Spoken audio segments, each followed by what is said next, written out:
स्तुति आराधना कर सकता है। આ રીતે આપણે ગીતો દ્વારા દેવની સ્તુતિ કરી શકીએ છીએ. मेरे लिए ये इस जो वातावरण है आप लोग देख के फिर मेरे लिए एकदम नया अनुभव प्रभु ने दिया है। આ રીતે તમને જોઈને એક નવો અનુભવ મને મળ્યો છે. आप लोग देख के मेरा आत्मा में कुछ पाठ सीख लिया है। મારા મનમાં કેટલીક વાતો હું શીખ્યો છું તમને જોઈને. और हम लोग क्रिसमस संदर्भ में इकट्ठा हो गया, सबका चेहरा बहुत खुशी में है, सबका चेहरा उजाला दिखता है। તમારા ચહેરા બહુ ઉજ્વળિત અને આનંદિત દેખાય છે. ये सब हमारा जो परमेश्वर का उजाला है, हमारा नहीं है, हमारा चेहरा पे जो भी है परमेश्वर का उजाला है। આપણા ચહેરાની ઉપર જે જ્યોતિ છે તે દેવની જ્યોતિ છે, આપણી નથી. हम लोग अब कितना भी मेकअप करो, वो परमेश्वर जो देता है लाइटिंग, उससे बराबर नहीं होता है। આપણે ગમે એટલો મેકઅપ કરીએ પણ જે અજવાળું દેવ આપણા મોઢાની ઉપર આપે છે તે એની બરાબરી કરી શકતું નથી. अन्य जाति लोग हमको देख के खाली चेहरे को देख के बता सकता है ये मसीह का है। બહારના લોકો આપણને જોઈને આપણા ચહેરા જોઈને કહે છે કે આ લોકો ખ્રિસ્તી છે. हम लोग वचन में जाएंगे। सबसे पहले वचन पढ़ेंगे, पहला तिमोथी 3 अध्याय का 16 वचन। सब लोग साथ में पढ़ेंगे, उसके बाद एक अपना भाषा में एक ब्रदर पढ़िए, फिर एक एक हम लोग एक्सप्लेन करते हुए आगे बढ़ेंगे। પહેલી કલમ વાંચવાના છે તિમોથીનો પહેલો પત્ર તેનો 3જો અધ્યાય 16 वचन। અને તેની 16મી કલમ. पहला तिमोथी 3 अध्याय 16 वचन सबसे पहले मिलकर पढ़ेंगे। પહેલું તિમોથી 3જો अध्याय 16મી કલમ આપણે બધા સાથે મળીને વાંચવાના છે. अपना अपना भाषा में, जो भी हमारे पास बाइबल है अपना अपना भाषा में, और प्रार्थना पूर्वक और आवाज निकाल के और खुशी आनंद के साथ पढ़ेंगे। સાથે વાંચીએ. બેશક સત્કર્મનો મર્મ મોટો છે, તે મનુષ્ય સ્વરૂપમાં પ્રગટ થયો, આત્મામાં ન્યાય ઠરાવાયો, દૂતોના દીઠામાં આવ્યો, તેની વાત વિદેશીઓમાં પ્રગટ થઈ, તેના પર જગતમાં વિશ્વાસ કરવામાં આવ્યો અને તેને મહિમામાં ઉપર લેવામાં આવ્યો. मैं एक बार हिंदी में पढ़ के सुनाता हूँ। और इसमें संदेह नहीं कि भक्ति का भेद गंभीर है, अर्थात हुआ जो शरीर में प्रकट हुआ, आत्मा में धर्मी ठहरा, स्वर्गदूतों को दिखाई दिया, अन्य जाति में उसका प्रचार हुआ, जगत में उस पर विश्वास किया गया और महिमा में ऊपर उठाया गया। पढ़े हुए वचन को प्रभु आशीष करे। વાંચેલા વચનને પ્રભુ આશીષ દે. छोटा सा प्रार्थना करता हूँ। છોટી પ્રાર્થના કરીએ. हमारे प्रेमी स्वर्गीय पिता, अनुग्रहकारी दयालु कृपालु परमेश्वर, धन्यवाद देते हुए स्तुति आराधना करते हुए और एक बार प्रभु जी आपका उपस्थिति में संत लोग को साथ इस रीति से हम इकट्ठा होकर स्तुति आराधना धन्यवाद देने के लिए आपने गीतों के द्वारा भी सहायता किया है। धन्यवाद देते मुझे भी बॉम्बे से लेकर आया, आपका संत लोग देख के प्रभु जी मुझे भी इतना आनंद दिया है। प्रभु जी इसके लिए धन्यवाद देते हैं। स्वर्गीय पिताजी, क्रिसमस संदर्भ में हम लोग इकट्ठा हुआ, हमारा भाई बहन लोग बहुत दूर से नज़दीक से बड़े खुशी आनंद के साथ बोझ के साथ प्रभु जी आपका घर में आपने लेके आया, धन्यवाद देते हैं। हम इकट्ठा होता है प्रभु जी आपका नाम के लिए, आपका नाम महिमा के लिए। स्वर्गीय पिता जी, हम एक दूसरे को आत्मिक उन्नति और जिनका जीवन उद्धार काम सही नहीं है उनका जीवन उद्धार काम हो जाए। प्रभु जी हम इकट्ठा होना हमारे लिए सब प्रकार का आशीष कारण होने दे और आपका नाम को महिमा मिले और शत्रु शैतान हार जाना चाहिए, ऐसा हमारा योजना है, हमारा प्रभु जी उद्देश्य है। धन्यवाद देते आप भी वैसा अभी तक प्रभु जी यहाँ सहायता करते आया, धन्यवाद देते। अभी प्रभु जी वचन के लिए हमारा प्रार्थना है, गवाही के लिए प्रार्थना है। आपका दास सदमकर दास को मुझे दोनों को प्रभु जी आपका हाथों में सौंप देते हुए स्वर्गीय पिता जो भी अनुभव किया है वही बताने के लिए सहायता करो परमेश्वर। धन्यवाद देते हुए और एक बार हमको प्रभु जी आप हाथों में सौंप देते हुए छोटी सी विनती प्रभु यीशु मसीह के नाम में सुना ग्रहण कीजिए। आमीन। सबसे पहला मेरे बारे में थोड़ा सा गवाही में बता देता हूँ, उसके बाद हम लोग वचन में जाएंगे। सर्वप्रथम મારા વિશે થોડીક સાક્ષી કહીશ, ત્યાર પછી આપણે વચનમાં જઈશું. मेरा नाम आनंद प्रभाकर, મારું નામ આનંદ પ્રભાકર છે. मैं साउथ इंडिया आंध्र प्रदेश से आया हूँ।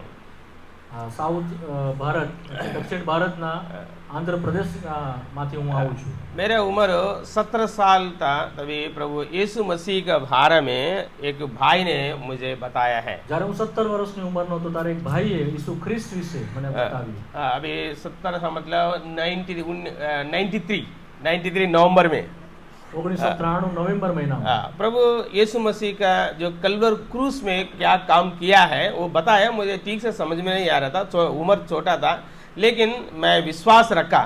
नानी उम्र होने कारण मैंने વધારે ખબર પડી नहीं, પણ मैं प्रभु यीशु ख्रिस्त पर विश्वास મૂક્યો। वो जो सुसमाचार मुझे बताया वो बार बार एक शब्द बोलने लगा, मैं प्रभु जी मैं पापी हूँ, प्रभु जी मैं पापी हूँ, कबूल करो, कबूल कर करके बार बार मुझे बोलने लगा। ઘણી વાતો કરી, પણ એક વસ્તુ તે વારે વારે કહેતા હતા કે પ્રભુ હું પાપી છું, હું પાપી છું, તે વિશે તેઓ વારંવાર કહેતા હતા। मैं सोचा था 17 साल उम्र में मैं कौन सा पाप किया मैं कबूल करने के लिए, ऐसा मैं सोचा था। मैं विचार्યું કે 17 વર્ષની મારી નાની ઉંમર છે, मैं क्या पाप કર્યું, मैं શું પાપ કર્યું। जो सुसमाचार बताया वो बोलते हैं हम जन्म से पापी है, ऐसा बताया। એમણે જે સુવાર્તા મને આપી તેમાં એવું કહેવામાં આવ્યું કે નાનપણથી એટલે બાળપણથી માણસ પાપી છે। मैं सरल विश्वास से प्रभु यीशु मसीह के ऊपर जो कल्वर क्रूस में काम किया है, मेरे साथ जो भी दास ने बताया उनका बात पकड़ के यीशु मसीह कल्वर क्रूस जो काम किया उनको पर विश्वास किया था, और मेरे पापों को जो जो याद आया सब मैं कबूल किया। સરળ વિશ્વાસની સાથે જે કંઈ ભાઈએ કીધું તેની ઉપર મેં વિશ્વાસ કર્યો અને મારું જીવન મેં उसने सौंप्યું। और धीरे धीरे समझ गया, और जैसे चर्च में जा रहा था वही सच्चे जीवित परमेश्वर है, सृष्टिकर्ता, उनका छोड़ के कोई परमेश्वर है ही नहीं, ऐसा जीवित परमेश्वर है। उनका महानता बारे में, उनका बड़ापन के बारे में मैं धीरे धीरे सुनते सुनते आत्मा में बल पाया है।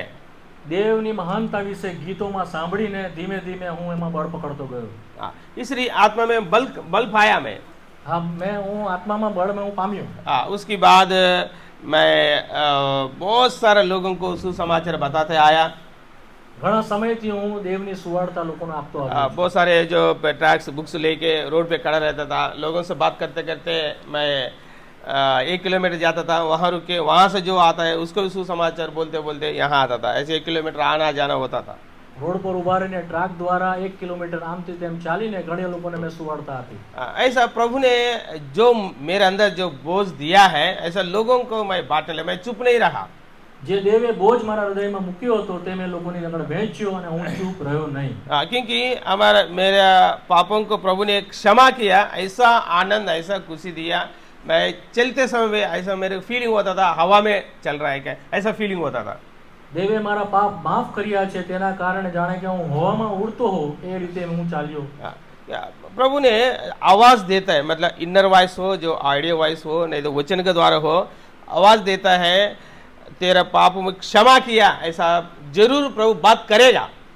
દેવ પોતાના વચનની મારફતે આપણી સાથે વાત કરશે જો આપણા પાપ પ્રભુએ માફ કર્યા છે તો। तभी हमको पक्का हो जाता है, हमारे जीवन में उद्धार काम हुआ करके पक्का हो जाता है। અને એ ખાતરી આપણને પાક્કી મળે છે કે તમારા પાપ માફ થઈ ગયા। मुझे ऐसा वचन मिला, वचन आया लूका सुसमाचार में, वचन आया, उस वचन को देख के मैं उद्धार का जो निश्चयता में आया है। દેવે તેના વચનથી મને ખાતરી કરાવી कि तारा पाप माफ થઈ ગયા છે। और जिस दिन मैं कबूल के जिस दिन उद्धार पाया उस दिन से मैं सबों को जो मेरे जीवन में हुआ है वही बात लोगों को बताते आया है। જે કઈ જ્યારથી હું ઉદ્ધાર પામ્યો કે તારણ પામ્યો દેવે મારા જીવનમાં જે કર્યું છે તે હું કહેતો આવ્યો છું। प्रभु ने मुझे 1 बार 2 बार ऐसा बात करते आया पूरा समय सेवा में आने के लिए। અને પૂર્ણ સમયની સેવાના માટે દેવે મને બોલાવ્યો, એના વચન દ્વારા તેણે મારી સાથે વાત કરી। मैं ऐसा भी शंका रखा था, बाइबल पढ़ते समय बहुत सारे वचन आता जाता है, लेकिन मेरे लिए प्रभु बात कर रहे हैं क्या, ऐसा शंका भी मेरे जीवन में रहता था। ઘણી વાર એવી શંકાઓ મને થતી કે દેવ તો આમને એમ વાત કરતા હોય, વચનો આવે અને વચનો જાય। लेकिन प्रभु से ये बताया, ये पूछा था प्रभु मैं जैसा बात करना चाहता है वैसा बात करना पड़ेगा प्रभु जी, ऐसा मैं प्रार्थना करे तो जैसे मैं बोलता हूँ वैसे प्रभु बात करते आया है। અને હું ચાહતો હતો કે જેવી રીતે હું વાત કરું છું તેવી રીતે પ્રભુ મારી સાથે વાત કરે। ऐसा प्रभु ने मेरा बुलावट को भी पक्का किया। અને છેવટે મારી જે પૂર્ણ સમયની સેવાના માટે મને બોલાવ્યો છે તે પણ તેણે વાત કરીને એ મને પાકું કે નિશ્ચય મને કરી આપ્યું। और 96 नवंबर में मैं पूरा समय सेवा में आया है। 1996 सालમાં હું પૂર્ણ સમયની સેવામાં આવ્યો। और ये 2 साल के बाद मैं प्रार्थना करते आया, प्रभु जी आंध्र प्रदेश में बहुत सारे सेवा फैल गया, जहाँ सेवा फैलाने, जहाँ सेवा कम होता है हुआ है वहाँ मुझे लेके जाओ करके मैं 2 साल प्रार्थना किया। અને આંધ્રની અંદર ઘણી બધી જગ્યાએ સેવાઓ થઈ અને મેં સુવાર્તા આપી, પણ મારી પ્રભુને પ્રાર્થના હતી કે જે ભાગોની અંદર સુવાર્તા પહોંચી નથી, પ્રભુ મને તેવા ભાગોની અંદર તમે લઈ જાઓ। प्रभु अद्भुत रीति से प्रभु महाराष्ट्र के जो बोझ दिया है, उनका वचन दिया है, उसके हिसाब से बड़ा लोग का द्वारा मैं 98 दिसंबर महीना में बॉम्बे में आया है। અને 1998ની સાલમાં હું બોમ્બેની અંદર સેવાના માટે બીજા દાસોની સાથે સહકારીમાં હું સેવામાં હું આવ્યો। मैं सिर्फ ज़्यादा पढ़ा लिखा नहीं किया, मतलब तेलुगु मीडियम 12वीं पढ़ा है, उतना ही पढ़ा। હું વધારે ભણેલો નથી, તેલુગુની અંદર 12મા ધોરણ સુધી હું કેવળ ભણ્યો છું। प्रभु जैसे बुलाया उसको तुरंत मैं नम्र हुआ જેવો દેવોએ મને બોલાવ્યો મેં પોતાને નમ્ર કર્યો। और मैं 5.5 साल अकेला सेवा में चलते रहा। 5.5 વર્ષ સુધી હું સેવામાં એકલો ચાલ્યો। टाना डिस्ट्रिक्ट में भिवंडी एक तालुका है, उस एरिया में प्रभु ने मुझे रखा है। બોમ્બે પાસે થાણાની પાસે ભિવંડીમાં પ્રભુએ મને રાખ્યો છે। 5.5 साल के बाद मेरा शादी हो गया। 5.5 વર્ષ પછી મારા લગ્ન થયા। मेरा पत्नी पंजाबी है, મારા પત્ની પંજાબી છે मैं तो आंध्रा का है। અને હું આંધ્રનો છું। मुझे पंजाबी नहीं आता है, मेरा पत्नी को तेलुगु नहीं आता है, उसको मम्मी डैडी को हिंदी नहीं आता है। મારા પત્નીને તેલુગુ આવડતું નથી અને મને પંજાબી આવડતું નથી। उसको मम्मी डैडी हिंदी नहीं आता है। અને એના મમ્મી પપ્પાને હિન્દી પણ આવડતું નથી। ऐसा प्रभु ने मिला दिया। તો પણ પ્રભુએ અમને ભેગા કર્યા। देखिए अभी प्रभु अद्भुत रीति से ये भी एक अनुभव ने प्रभु दिया है। અદ્ભુત રીતે પ્રભુએ આ અનુભવ પણ અમને આપ્યો છે। और 2004 मई महीने में मेरा शादी पूना में हो गया। 2004માં પૂનાની અંદર અમારા લગ્ન થયા। मेरे को 2 बेटी है, बड़ी बेटी BSc सेकंड ईयर पढ़ रही है, दूसरी बेटी 11th में पढ़ रही है। મારી 2 દીકરી છે, મોટી દીકરી BSc માં છે અને બીજી દીકરી નાની 11મા ધોરણમાં છે। हमारे लिए प्रार्थना करो। અમારા માટે પ્રાર્થના કરજો। और मैं भिवंडी आके 26 इयर्स कंप्लीट हो गया। 26 વર્ષ મને પૂરા થયા ભિવંડીમાં આવીને। अभी भी सेवा बहुत बाकी है। मैं जैसा प्रभु आत्मा का अगुवाई देता है वैसा हम लोग डोर टू डोर सुसमाचार करते जाता है। હજુ ઘણી સેવા બાકી છે। દરવાજે દરવાજે પ્રભુ અમને સેવાના માટે મોકલે। जहाँ ये गुजरात में जैसा मुश्किल है उतना बड़ा मुश्किल नहीं है, लेकिन प्रभु थोड़ा द्वार खुला रखा, उसके हिसाब से हम लोग जाते हैं। बहुत सारे नए लोगों को प्रभु ने लेके आया है। ગુજરાતમાં જેટલી મુશ્કેલી છે એટલી મુશ્કેલી ત્યાં અમને નથી અને પ્રભુએ ઘણા બધા લોકો સુધી અમને પહોંચાડ્યા અને ઘણા લોકોને અમારી પાસે લાવ્યા। हम लोग वचन में जाएंगे। વચનમાં જઈશું। हम लोग इस संदर्भ में जो कल क्रिसमस हो गया त्योहार, सारा दुनिया 250 देश में मानता है और जानता भी है इस त्योहार को। લગભગ દુનિયાના 250 દેશોથી વધારે આ વાતને જાણે છે અને મનાવે છે, ઉજવે છે। कुछ त्योहार कुछ स्टेट के लिए लिमिट होता है, कुछ त्योहार देश के लिमिट होता है। ऐसा कुछ ऐसा त्योहार है, गुड फ्राइडे, ईस्टर, क्रिसमस, सारा दुनिया को जानता है। કેટલાક તહેવારો કેટલાક દેશો ઉજવે છે અને મનાવે છે, પરંતુ નાતાલનો તહેવાર આખી દુનિયા ઉજવે છે કે મનાવે છે। क्योंकि दिसंबर 25 तारीख को प्रभु ने ये संसार में पैदा हुआ, ऐसा कोई प्रूफ नहीं है, सिर्फ डेट के बारे में बता रहा हूँ। लेकिन प्रभु इस संसार में पैदा हुआ वो तो पक्का है, लेकिन दिसंबर 25 को नहीं। ડિસેમ્બરની 25 તારીખ એ કોઈ પુરાવા રૂપે નથી કે તે જ તારીખે પ્રભુ ઈસુ ખ્રિસ્તનો જન્મ ન થયો, પરંતુ મહત્વનું અગત્યનું એ છે કે ઈસુ જન્મ્યો। हम लोग कौन सा दिन में प्रभु डेट में दिन में पैदा हुआ हमको कोई जरूरत नहीं है। प्रभु इस संसार में पैदा हुआ कि नहीं वो हमारे लिए इम्पोर्टेंट है। અગત્યનું એ નથી કે કઈ તારીખે પ્રભુ જન્મ્યો, અગત્યનું એ છે કે પ્રભુ આ દુનિયામાં આવ્યો। अप्रैल गुड फ्राइडे मानता है, उस दिन प्रभु ने क्रूस में गया। શુભ શુક્રવારને પણ આપણે એ રીતે જ માનીએ છીએ કે એ દિવસે પ્રભુ ઈસુ ખ્રિસ્ત વધસ્તંભ પર ગયો। लेकिन अब हमको कौन सा दिन हमको मालूम नहीं, लेकिन प्रभु ने मर गया और गाड़ा गया और जी उठा, ये तो पक्का है। કયો દિવસ કે કઈ તારીખ તે અગત્યની નથી, પણ પ્રભુ મરાયો, દટાયો અને સજીવન થયો તે અગત્યનું છે। हम लोग उस संदर्भ को लेके जो नया लोग आता है उनको सुसमाचार बताने के लिए एक बहाना होता है। આ તો એક ખાલી અમને મોકો બહાનું હોય છે કે તે દ્વારા, એટલે કે આ તહેવારો દ્વારા પ્રભુ ઈસુ ખ્રિસ્તને આપણે પ્રગટ કરીએ। देखो हमारा जो आत्मा का अगुवाई के अनुसार लोगों को पर जो बोझ रखता है, प्रभु अद्भुत से द्वार खोलता है, नए लोगों को लेके आता है, प्रभु को प्रेम बताता है, वो भी प्रभु में आ जाता है। આત્માની દોરવણી દ્વારા દેવ જે હૃદયમાં બોજ મૂકે છે તે દ્વારા નવા લોકોને તે લાવે છે અને અમે પ્રભુનું વચન તેઓને આપીએ. जिसके जीवन में सही उद्धार काम हुआ वो लोग चुप नहीं रहते हैं, कम से कम हफ्ता में एक नया आदमी को सुसमाचार बताते रहते हैं. જેઓના હૃદયમાં કામ થયું છે તેઓ ચૂપ રહી શકતા નથી.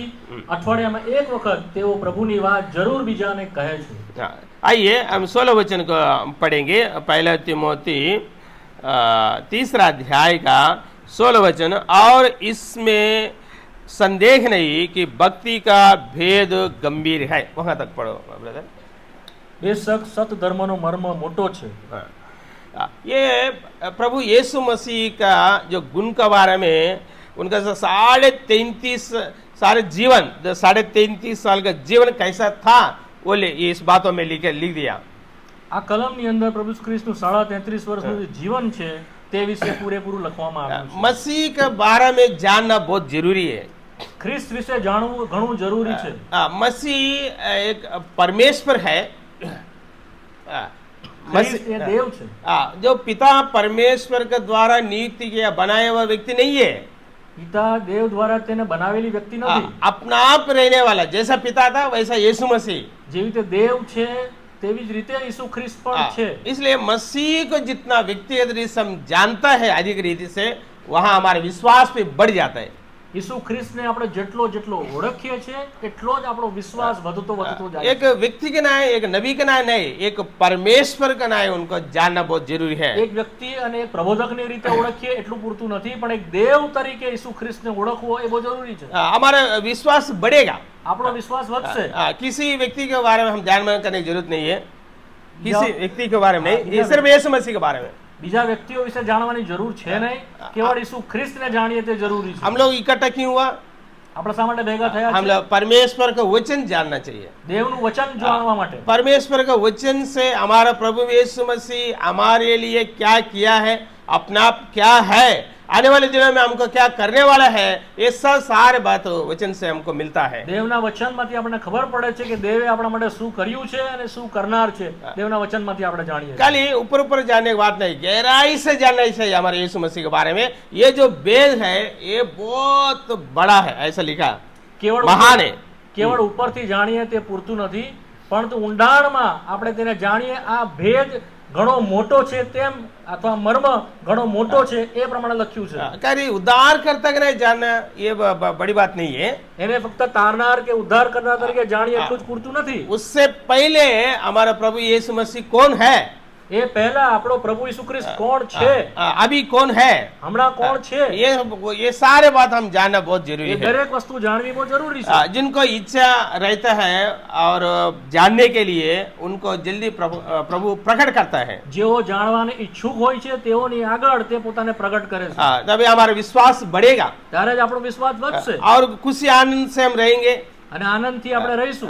जो भी हम लोग अनुभव किया है प्रभु के द्वारा, वो दूसरों को बिना बता के हम चुप नहीं रह सकता है. બીજાઓને બતાવ્યા વગર જે અનુભવ આપણો છે ત્યાં સુધી આપણે ચૂપ રહી શકતા નથી. वैसा हमारा जीवन दूसरों को भी कार्यकारी होता है, दूसरों के जीवन में भी लागू होता है. અને આપણા जीवन દ્વારા બીજાઓના જીવનમાં પણ કામ કરશે.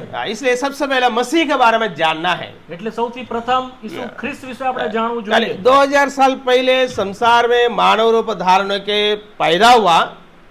2000 વર્ષ પહેલા માણસ રૂપમાં તે પ્રગટ થયો. हम लोग उनका नम्रता के बारे में सोचेंगे तो એની નમ્રતા વિશે જો વિચારીએ તો हमको जो यीशु मसीह जो चरनी में पैदा हुआ इसलिए नम्र दिन भर के हम बताते हैं. આપણે એવું समझिए છીએ કે પ્રભુ ઈસુ ખ્રિસ્ત ગભાણમાં જન્મ્યો માટે તે નમ્ર છે. लेकिन मैं ऐसा सोचता हूँ वो पृथ्वी से आने से पहले वो नम्र था. પણ પૃથ્વી પર આવ્યા પહેલા તે નમ્ર હતો એ પણ હું વિચારું છું. क्योंकि पिता परमेश्वर का प्लान योजना में था, ये चरनी में तबेला में चरनी में पैदा होना चाहिए प्लान था. वो प्लान प्रभु को मालूम है.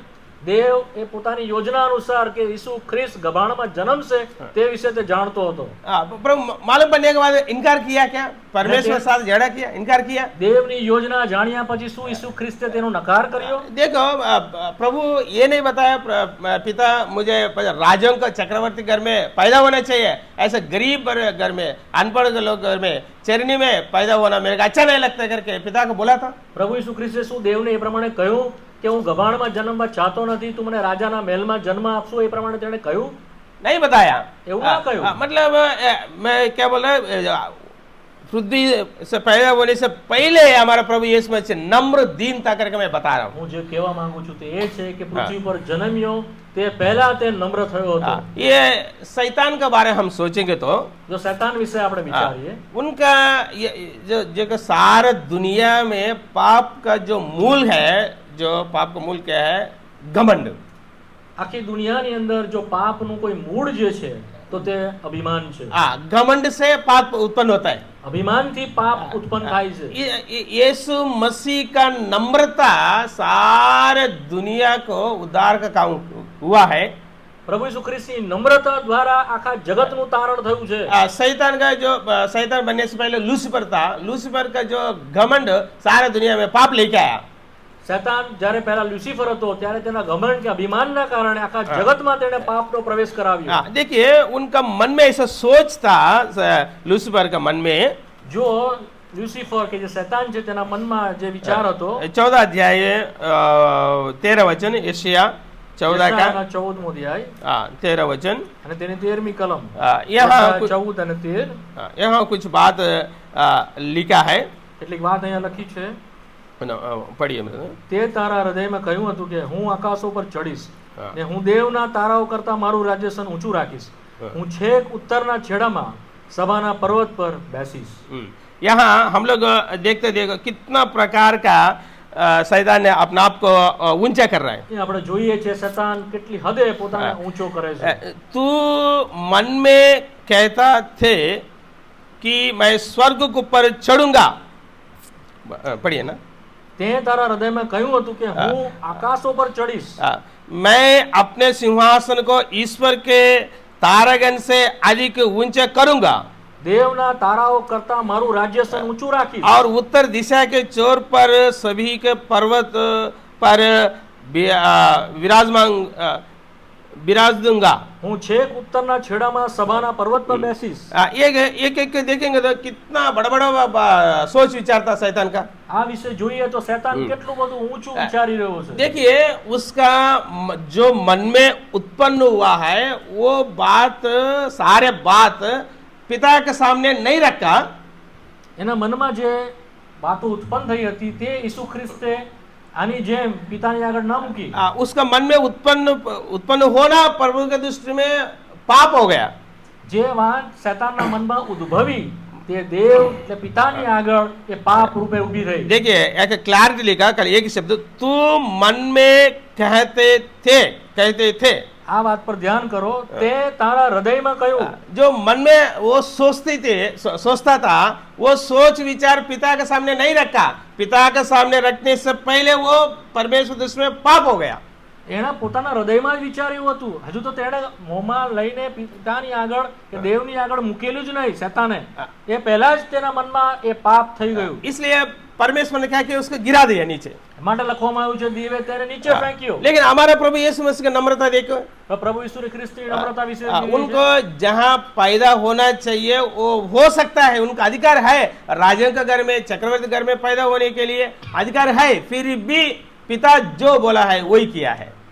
એનો અધિકાર હતો, તે ચાહતે તો રાજાના ઘરમાં પણ જન્મી શકતે, પરંતુ પિતાએ જે એના માટે કહ્યું તે પ્રમાણે તેને કર્યું। देखिए हमारा बारे में हम सोचेगा तो જો આપણા વિશે વિચારીએ, हम लोग कौन सा भाषा में, कौन सा राष्ट्र में, कौन सा जात में, कौन सा स्त्री या पुरुष, कौन सा दिन में पैदा होना, जैसे परमेश्वर का योजना में था वैसा ही हम लोग पैदा हुआ। જેવે દેવે આપણા માટે ઠરાવ્યું હતું તે જ પ્રમાણે આપણે અલગ અલગ કુળમાં, અલગ અલગ ભાષામાં, અલગ અલગ જગ્યાએ આપણો જન્મ થયો। हम हमारा हाथ में था क्या? हमारा हाथ में रहता है कि हम कहाँ पैदा होना है? શું આપણો જન્મ ક્યાં થાય તે શું આપણા હાથમાં હતું? वो प्रभु का हाथ में है। દેવના હાથમાં તે હતું। अगर जैसा हम जहाँ पैदा होना चाहिए हमारा इच्छा रहता है, प्रभु जी मुझे प्रभु हमको बोलेंगे तू कहाँ पैदा होएगा, हम क्या बोलेंगे? हम राजा का घर में पैदा होना चाहिए, ऐसा हम सोचता है। જો દેવ આપણને પૂછતે કે તમારે ક્યાં ગાડી જન્મવું છે તો આપણે કદાચ એમ કહેતે તમારે રાજાના ઘરમાં જન્મવું છે। देखिए प्रभु यीशु मसीह का नम्रता देखिए, પ્રભુ ઈસુની નમ્રતા વિશે આપણે शैतान का घमंड देखिए। અને શૈતાનનો ઘમંડ ન જોઈએ। इसलिए ये संसार में चरनी में पैदा होने के बाद प्रभु नम्र दीन बन गया, ऐसा बात नहीं। यहाँ आने से पहले वो सनातन में भी नम्र है। પ્રભુ ઈસુ ખ્રિસ્ત ગભાણમાં જન્મ્યો ત્યારથી તે નમ્ર થયો એમ નથી, પરંતુ તે પહેલા સનાતન કાળથી તે નમ્ર છે। और इस संसार में वो कितना साल जिया है? 33.5 साल जीवन बिताया है। આ જગતમાં તે 33.5 વર્ષ જીવ્યો।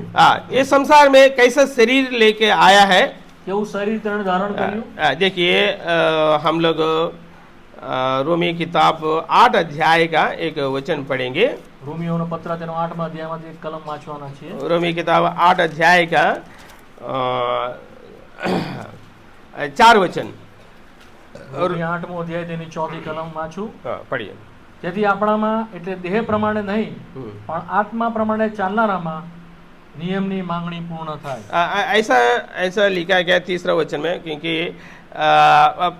ये प्रभु ने पाप का जो शरीर का आकार में, तीसरा ना, शरीर आकार में पैदा हुआ। કેમ કે દેહને લીધે નિયમ નિર્બળ હતો, તેથી જે કામ તેને અશક્ય હતું તે દેવે કર્યું, એટલે પોતાના દીકરાને પાપી દેહની સમાનતામાં એટલે પાપાર્પણ માટે મોકલ્યું। देखा, हमारा शरीर पाप का शरीर है। हमारा આપણું શરીર એ પાપનું શરીર છે। प्रभु हमारा शरीर के जैसा रूप लेके आया, उनके शरीर में कोई पाप नहीं है। પ્રભુ ઈસુ ખ્રિસ્તના શરીરમાં પાપ નહોતું, પરંતુ આપણા જેવું જ સ્વરૂપ અથવા આપણા જેવું શરીર તેણે ધારણ કર્યું। पाप का शरीर है ही नहीं उनका, તેનું શરીર પાપી નહોતું। इसलिए पवित्र आत्मा शक्ति से वो कुमारी मरिया गर्भवती हुआ। પવિત્ર આત્માની દ્વારા કુંવારી ગર્ભવતી થઈ। इसलिए उनका जन्म भी पवित्र है, માટે તેનો જન્મ પણ પવિત્ર હતો। उनका सोच विचार भी पवित्र है, તેના વિચાર પણ પવિત્ર હતા। उनका शरीर भी पवित्र है, તેનું શરીર પણ પવિત્ર હતું उनका बातों भी पवित्र है। અને તેની વાતો પણ પવિત્ર હતી। इसलिए प्रभु यीशु मसीह सवाल किया, मेरे अंदर पाप है करके कोई सबूत कर सकता है? મારામાં પાપ છે એવું તમારામાંથી કોણ સાબિત કરે છે? बहुत सारे लोग गलती ढूंढने के लिए दिन रात सोच किया, दिन रात कोशिश किया है, लेकिन कोई गलती में नहीं पकड़ा गया। ઘણાઓએ ઘણા સમય સુધી પ્રયત્ન કર્યો કે તેનામાંથી ભૂલ કે પાપ શોધી કાઢવામાં આવે, પણ તે પ્રમાણે તેઓ સફળ થયા નહીં। हमारा जैसा सब बातों में परखा गया, लेकिन सब बातों में निष्पाप निकला हमारा प्रभु यीशु मसीह। આપણી પેટે સર્વ વાતે પરીક્ષણ પામ્યો, છતાં નિષ્પાપ રહ્યો ઈસુ ખ્રિસ્ત। हमको हमारा बारे में ढूंढेंगे ना, दिन में 100 गलती दिखते हैं, આપણા વિશે જો વિચાર કરીએ તો આપણામાં 100 ભૂલ એક દિવસમાં નીકળે। लेकिन हम ऊपर से क्या कोई गलती किया नहीं, ऐसा कुछ मालूम ही नहीं, ऐसा हम लोग रहता है, लेकिन दुनिया भर का रहता है कहीं। પરંતુ આપણે એવી રીતે વર્તતા હોઈએ છે કે જાણે આપણે કશું જ ખોટું કે પાપ કર્યું નથી, પણ દુનિયાભરની ભૂલો અને પાપ આપણે કરતા હોઈએ। लेकिन हम लोग मनुष्य इंसान है, प्रभु यीशु मसीह वो पवित्र परमेश्वर है, साथ साथ में परिपूर्ण मनुष्य भी है। આપણે તો માણસો છે, પણ પ્રભુ ઈસુ ખ્રિસ્ત પોતે પરાત્પર દેવ સાથે સાથે સંપૂર્ણ માણસ બંને હતા। क्योंकि ये संसार में क्यों पैदा होना चाहिए? શા માટે તેણે જગતમાં જન્મ લેવો જોઈએ? बिना लहू बहाए पापों को क्षमा नहीं होता है। પાપ લોહી વેવડાવ્યા વગર પાપોની માફી મળતી નથી। ऐसा लहू होना चाहिए, पवित्र लहू, निर्दोष निष्कलंक लहू होना चाहिए। सारे दुनिया में ऐसा व्यक्ति कोई नहीं था, सिर्फ यीशु मसीह छोड़ के। અને જે લોહી વેવડાવવામાં આવે છે તે નિષ્પાપ કે નિષ્કલંક હોવું જોઈએ। हम लोग पाप किया है, हम लोग पाप किया, આપણે પાપ કર્યો છે। हमारा जो सजा जितना आना चाहिए हम लोग अनुभव करना चाहिए। આપણે જેટલી સજા પામવી જોઈએ। पापों को जो सजा है मृत्यु, પાપની સજા એટલે કે મરણ। ये सारे दुनिया को कोई भी धर्म नहीं ऐसा लिखा, कोई भेद नहीं, सबने सब पाप किया, परमेश्वर महिमा से रहित है।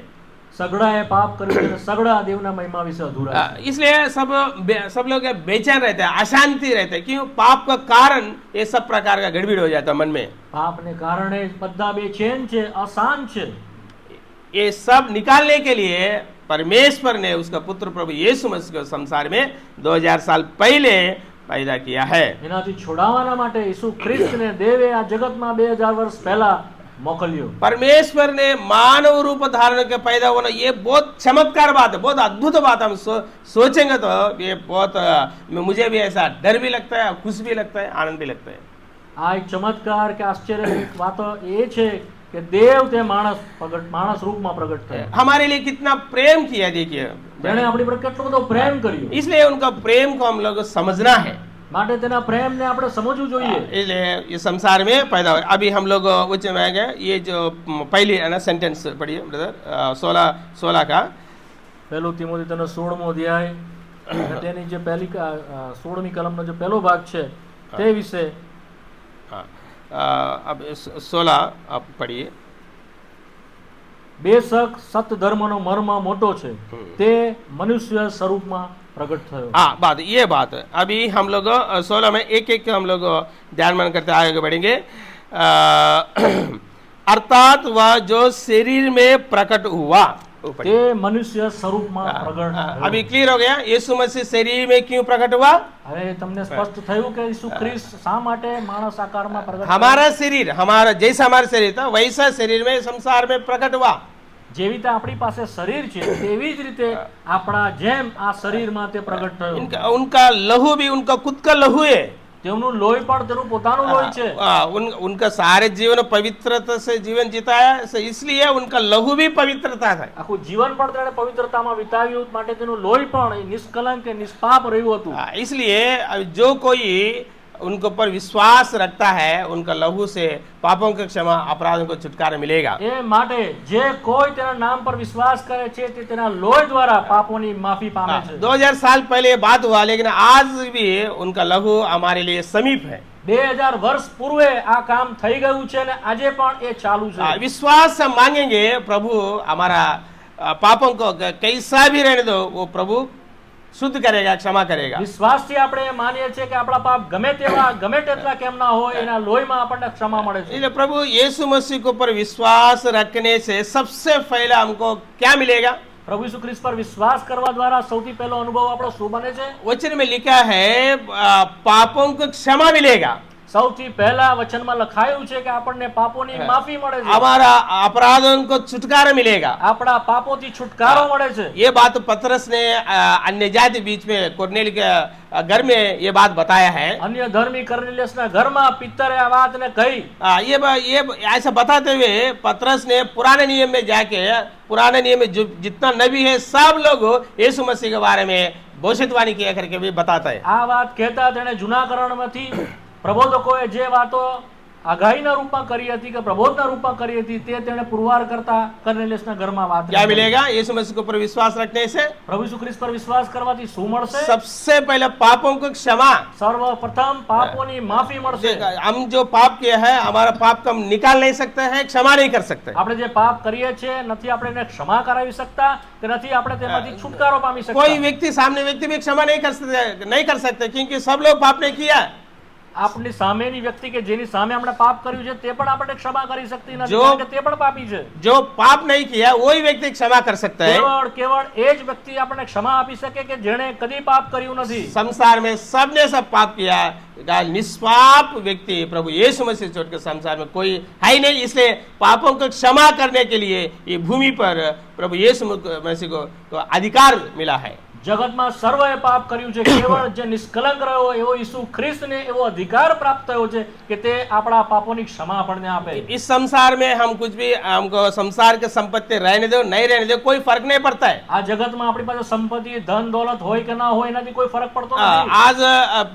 आज रहेंगे कल चला जाएंगे, આજે છે અને કાલે નહીં રહીએ. लेकिन सनातन का बारे में हम सोचना चाहिए. પણ અનંત કાળના જીવન વિશે આપણે વિચારવું જોઈએ. यहाँ विश्वास रखने से तो थोड़ा बहुत मुश्किल दुख उठा सकते हैं, लेकिन थोड़े समय के लिए, लेकिन सनातन हमारा प्रभु यीशु मसीह के पास हम रहना जरूरी है. થોડાક સમયના માટે દુઃખો તકલીફો આપણે વેઠવી પડશે આ જગતમાં, પરંતુ અનંત કાળમાં આપણે ઈસુ ખ્રિસ્તની સાથે રહીશું તેની ખાતરી બહુ જરૂરી છે. सारे सृष्टि उनका है. આખું જગત તેનું છે. हमको ऐसे ही हवा में नहीं छोड़ेगा, लेकिन जितना जरूरत है उतना जरूर देगा प्रभु. આપણી જરૂરિયાત તે પૂરી કરશે, આપણને એમ જ તે મૂકી દેશે નહીં. क्योंकि सारे सृष्टि के जो मूल है प्रभु यीशु मसीह उनको हम पकड़ा है.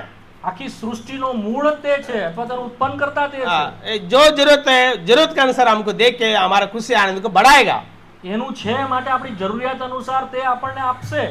इसलिए ये संसार के संपत्ति से बढ़कर पापों का क्षमा, अपराध को छुटकारा मिलना, ये उससे ये भी एक बड़ा धन है. इससे बढ़कर धन कोई संसार में हो नहीं सकता है. આ જગતના વાનાઓ જે આપણને જોઈએ છે તે તો તે આપશે, પણ એનાથી શ્રેષ્ઠ કે વિશેષ આ પાપોની માફી તે આપણને આપે એ બહુ જરૂરનું છે. और जिसके जीवन में ऐसा काम नहीं हुआ, आज उद्धार का दिन है, कल हमारा नहीं है. આજે જેઓનો ઉદ્ધાર થયો નથી, જેઓને પાપોની માફી મળી નથી, આજે જ તમારા માટે તારણનો कि દિવસ. सबके लिए टाइम रहता है लेकिन उद्धार के पाने के लिए टाइम नहीं रहता है। आज ही દરેક વસ્તુના માટે સમય હોય છે, પણ ઉદ્ધારના માટે, તારણના માટે કોઈ દિવસ નથી. આજે જ એ તારણનો દિવસ હોય છે. ये 2 घंटे बाद क्या होता है हमको क्या मालूम, 2 કલાક પછી શું થશે આપણને ખબર નથી. कल क्या होता है मैं कैसे मालूम। આવતીકાલે શું થશે આપણને ખબર નથી. इसलिए आज प्रभु का उपस्थिति में हम लोग आया है। માટે આજે દેવની હાજરીમાં આપણે આવ્યા છે. जैसा है वैसा ही प्रभु पास आके प्रभु जी मैं पापी हूँ ऐसा कबूल करो, पश्चाताप करो, आज क्षमा करने का प्रभु तैयार है। જેવા છે તેવા તેને પોકારો, પસ્તાવા સાથે તેને કહો, તમને પ્રભુ ક્ષમા આપશે. आइए यहाँ हम लोग देखा है, सबसे पहले बात देखा है यीशु मसीह शरीर रूप धारण के पैदा हुआ।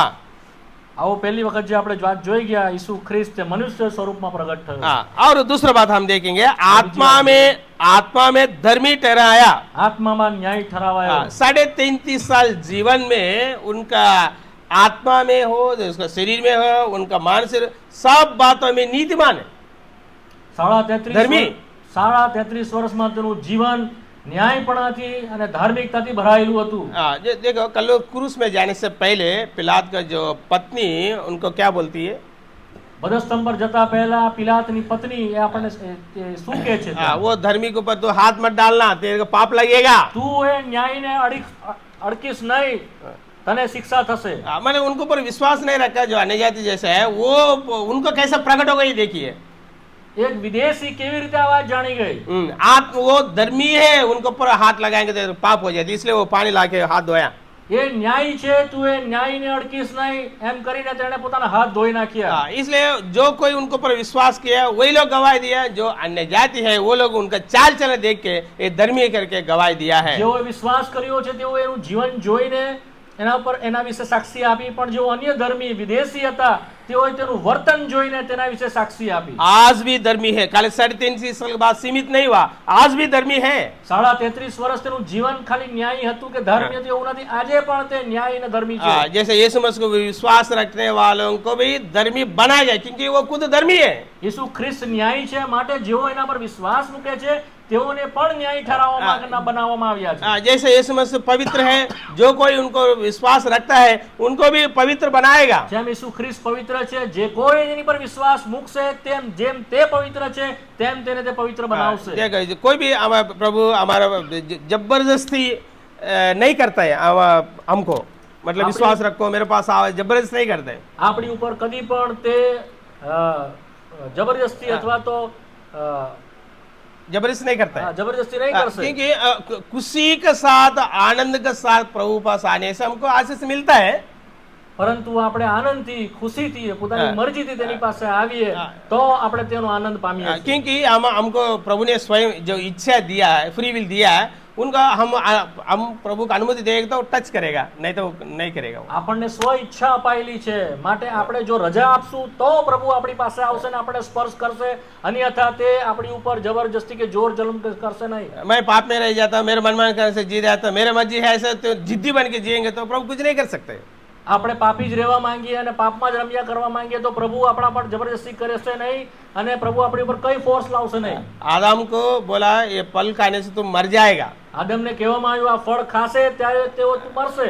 फिर खाते समय पिता देखा, खातो तो तारे पिताए जोયું, देखा, फिर उनको मारा था, आदम को हवा को दोनों मारा था। શું આદમને હવાને તેણે માર્યા? नहीं तो गुस्सा किया, શું गुस्सो કર્યો? नहीं किया, क्योंकि उनका इच्छा दिया है, वो खाने से तो मर जाता है, नहीं खाने से जीवित रहेगा। वो आग ने तो उल्लंघन किया है आदम हवा ने, પરંતુ તેઓને સ્વ ઈચ્છા અપાયેલી હતી, તેઓએ રાજી ખુશીથી ફળ ખાધું, તેઓ ખાશે તો મરશે અને જો ન ખાતે તો તેઓ જીવતે। मेरा बोझ ये है प्रभु जो नम्र दीन बन के पापों को कबूल करता है, पश्चाताप करता है, उनको क्षमा करने में, धर्मी बनाने में, पवित्र बनाने में हमारा प्रभु यीशु मसीह विश्वास योग्य है करके मैं बता रहा हूँ। મારો બોજ એ છે કે જે કોઈ વસ્તાઓ કરે છે, નમ્ર પોતાને કરે છે, પ્રભુ ઈસુ ખ્રિસ્ત ઉપર વિશ્વાસ કરે છે, તેઓ તેનાથી આપણને પાપોની માફી કે આનંદ કે જીવન મળે છે।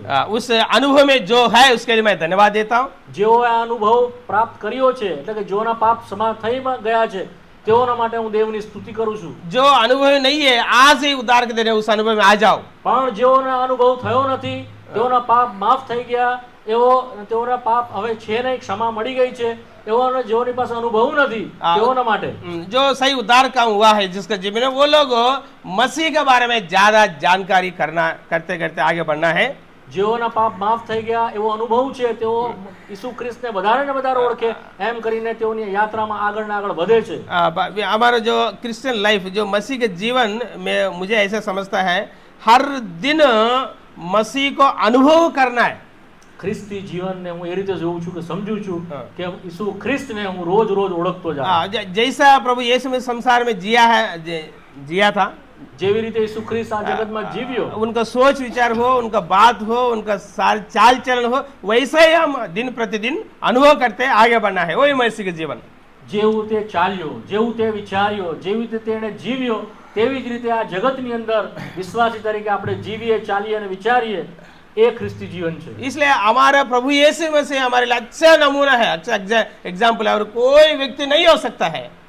માટે ઈસુ ખ્રિસ્ત કેવળ આપણા માટે યોગ્ય નમૂનો છે, એના સિવાય બીજો કોઈ નમૂનો આપણી પાસે નથી। क्योंकि हमारे लिए वो प्राण दिया है, કારણ કે તેણે આપણા માટે પ્રાણ આપ્યો। 3 दिन के बाद जी उठा है, 3 દિવસે તે જી ઉઠ્યો। हमारे अंदर विश्वास का वरदान डाला है, અને વિશ્વાસનું દાન તેણે આપણા અંદર મૂક્યું છે। विश्वास को वो पूरा करने वाला, सिद्ध करने वाला प्रभु यीशु मसीह को हम देखते आगे बढ़ना है। અને તે જ વિશ્વાસનો અગ્રેસર છે, તેની તરફ લક્ષ્ય આપીને આપણે આગળ વધવાનું છે। और तीसरा बात हम देखेंगे, ત્રીજી વાત આપણે જોઈએ, स्वर्ग दूतों को दिखाई दिया है।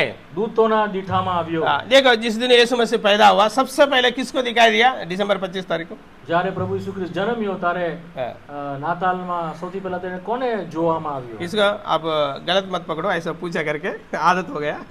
किसको दिखाई दिया सबसे पहले? बोलिए ना, કોને દેખાયો? બોલો बोलिए ना, બોલો ને। किसको दिखाई? गलत तो बताएंगे तो चलेगा। ખોટું કહેશો તો પણ ચાલશે। ब्रदर्स, કોને દેખાયો? आवाज निकाल के बता दो।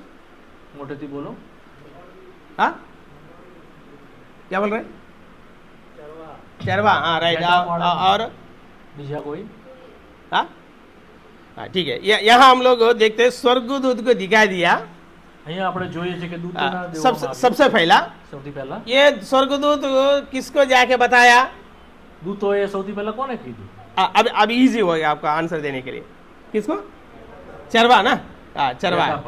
ऐसा हिंदी में ना गडेरियो बोलते हैं ना, ગડરિયો હિન્દી। हाँ, राइट, चरवा को बताया। और बड़ा बड़ा ज्ञानी लोग, पढ़ा लिखा वाला, पैसा वाला क्यों प्रकट नहीं हुआ? શા માટે મોટા માલદારો અને પૈસાવાળાઓને પ્રગટ થયો નહીં? ये जो चरवा है ना, गांव का बाहर रहता है, अनपढ़ गवार, उनको ज्यादा बुद्धि ज्ञान समझ नहीं रहते, लेकिन उनको प्रकट किया प्रभु। देगा परमेश्वर योजना प्लान देखा कितना अद्भुत है। આ ઘેટા બાળકો ગામની બહાર રહેતા હોય છે તો પણ દેવે તેઓની આગળ ઈસુ ખ્રિસ્તની વાત પ્રગટ કરી। શા માટે? કેમ કે દેવની યોજના છે।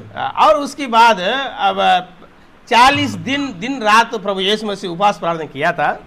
અને ત્યાર પછી 40 રાત દિવસ પ્રભુ ઈસુ ખ્રિસ્તે ઉપવાસ અને પ્રાર્થના કરી। तभी प्रभु का बहुत भूख लगा, અને એમને ભૂખ લાગી, तभी स्वर्गदूत आके क्या किया? उनको सेवा किया।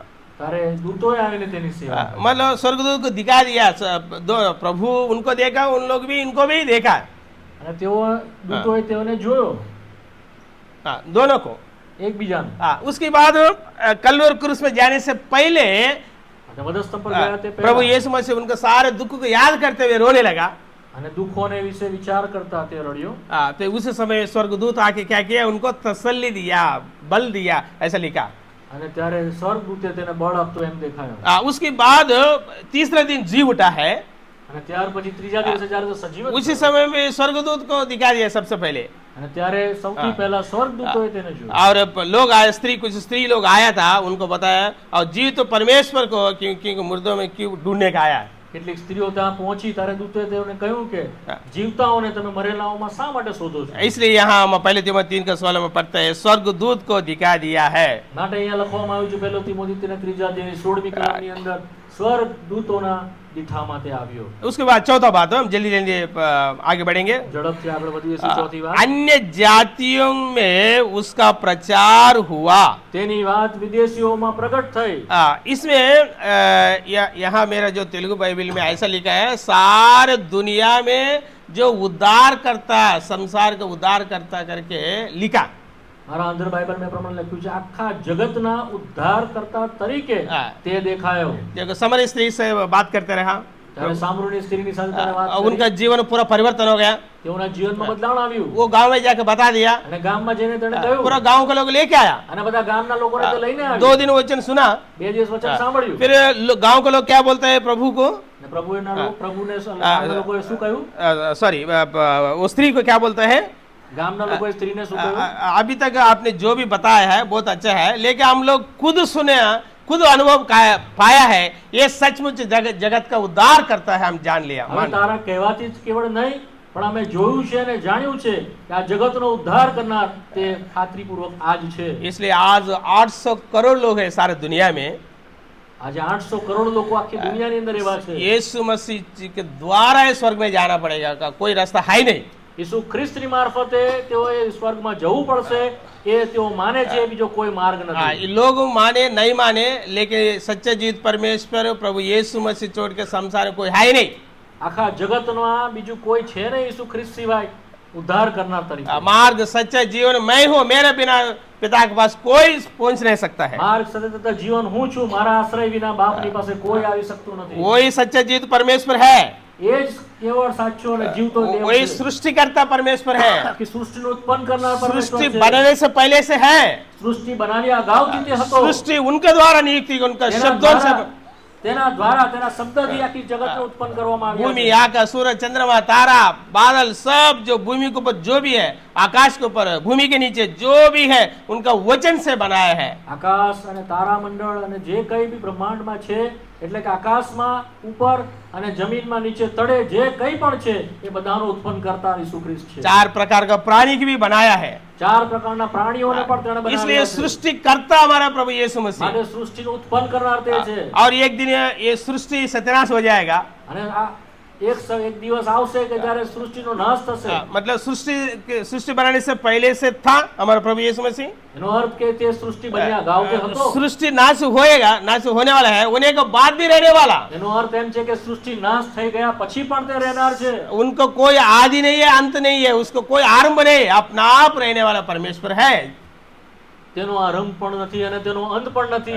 તે પોતે જાતે સેલ્ફ એક્ઝિસ્ટન્ટ અથવા તો સ્વયંભૂ રહેનાર એવો પરમેશ્વર છે. इसलिए वहां हम जाना है, એની પાસે આપણે જવાનું છે. यीशु मसीह के थ्रू में जाना पड़ेगा, कोई रास्ता है ही नहीं। ઈસુ ખ્રિસ્તની મારફતે દેવની પાસે જવાનો રસ્તો છે, બીજો કોઈ માર્ગ નથી. सारे दुनिया में 800 करोड़ लोगों को भी ये बात सूट होता है। આખા જગતના લોકોએ આ વાતને નોંધ્યું છે. 800 કરોડ કરતા વધારે. जो कोई विश्वास रखता है वो धन्य है।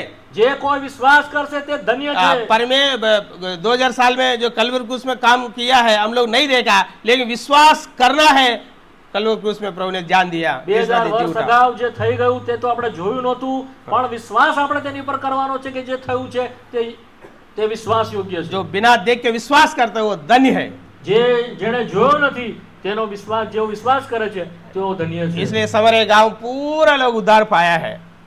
समरे जो गांव है ना, समरे સામરૂનીના સર્વ ગામના સર્વ લોકો ઉદ્ધાર કે તારણ પામ્યા. वो गांव के लोग उससे जगत का उद्धार करता प्रभु यीशु मसीह करके जान लिया।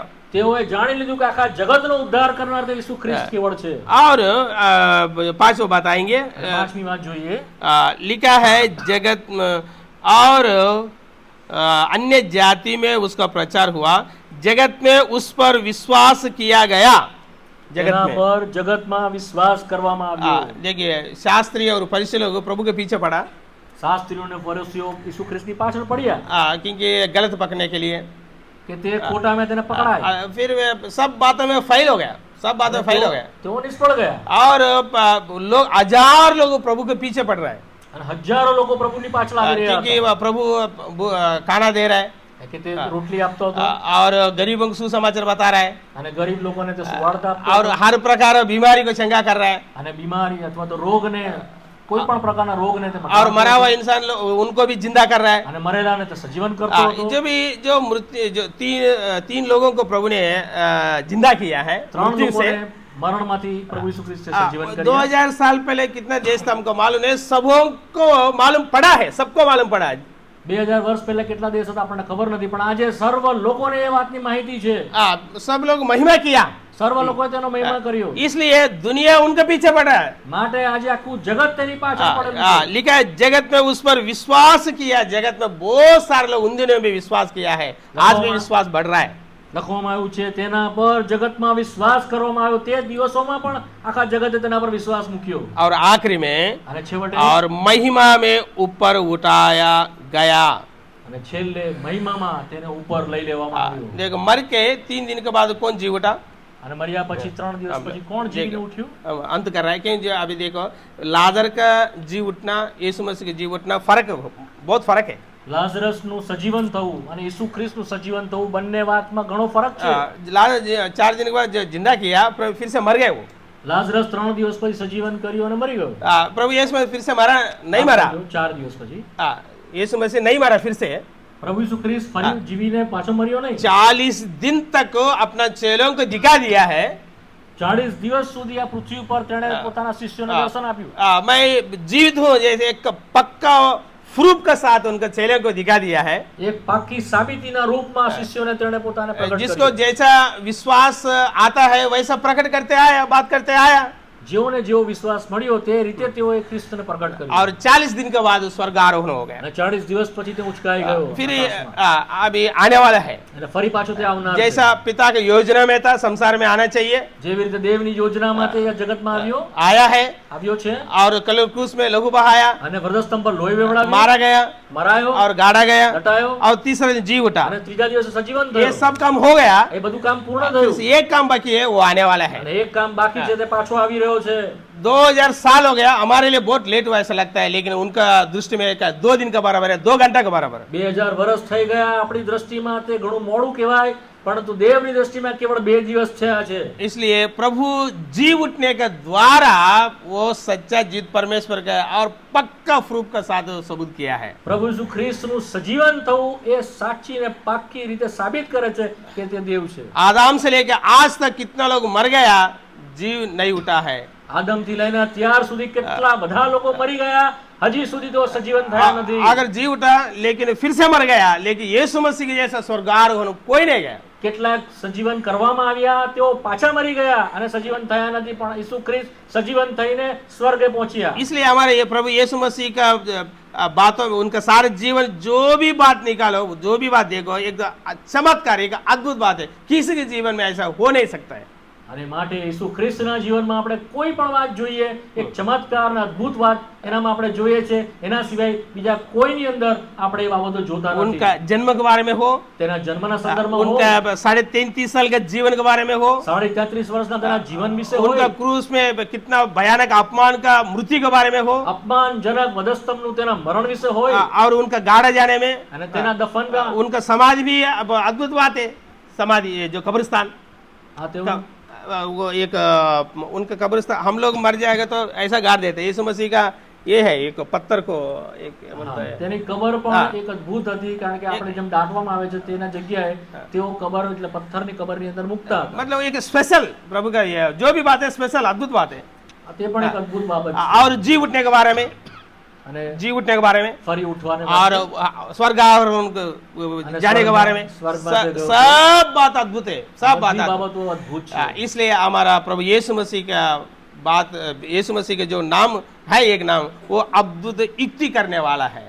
માટે ઈસુ ખ્રિસ્તનું જે નામ તે અદ્ભુત અદ્ભુત છે. इसलिए हम भी उनको पर विश्वास रखना है. માટે આપણે પણ એ ઈસુ ખ્રિસ્તના નામ પર વિશ્વાસ કરવાનો और जो विश्वास रखा है, અને જો વિશ્વાસ રાખ્યો છે अधिक रूप से प्रभु को जानते जानते आगे बढ़ना है. અને જો વિશ્વાસ કર્યો તેઓ વધારે ને વધારે તેને ઓળખીને તેની પાછળ ને પાછળ ચાલવાનું. वही लोग मंडली के दर्शन क्या है, वो धीरे धीरे एक के बाद एक धीरे धीरे समझाएगा पवित्र आत्मा परमेश्वर. મંડળી શું છે અને મંડળીનું દર્શન શું છે તે પવિત્ર આત્મા તમને ધીમે ધીમે સમજાવશે. जैसा ऐसा नम्र जैसा बनता है, जैसा पवित्र आत्मा को वश में जाता है, आत्मा के अधीन में जाता है, वो अपने आप प्रभु वचन के द्वारा प्रकट करता है. उस अनुभव में सब लोग आना चाहिए. જેટલા આપણે નમ્ર થઈશું, પવિત્ર આત્માના અધિકારની નીચે એના અખત્યારની અંદર આપણે પોતાને સોંપીશું કે જીવીશું, તેમ તેમ દેવનો આત્મા આપણને વધારે ને વધારે પ્રકાશ કે સમજણ આપશે. प्रार्थना करेंगे. પ્રાર્થના કરવાના છે.